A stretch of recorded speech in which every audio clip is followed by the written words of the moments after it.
Congresswoman Luna, do you mind stopping at the poll camera? Sure. Just wanted to ask you how you reached this agreement with Speaker Johnson on proxy voting and whether you're happy with the resolution. So it's basically live and dead pairing. So it's been done since the 105th Congress. We're simply bringing it back and formalizing it. Reached the agreement by picking up the phone and calling him.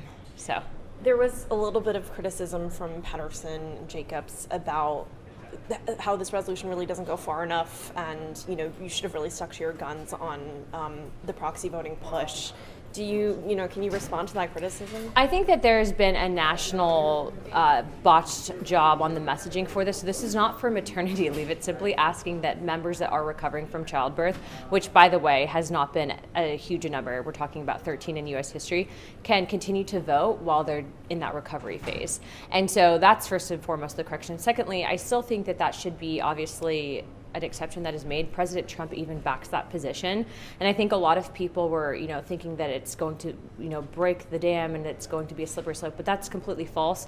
And as you saw in the Rules Committee, they actually agreed that proxy voting is not unconstitutional. So that whole argument in itself, I understand people's concerns. However, we're talking about a very, very small number, and we're also talking about the slimmest majority in U.S. history. So this does impact Republicans. What I will tell you is obviously it's not what we initially had wanted, but it's a step forward in the right direction. I think it's a good solve for now. Can I ask you about the pairing resolution? Yeah. How does that move forward on the House side? So basically it's considered a wash vote. So you partner with someone who's voting opposite of you. It doesn't necessarily have to be a Democrat. It's literally someone who's voting opposite of what your vote is.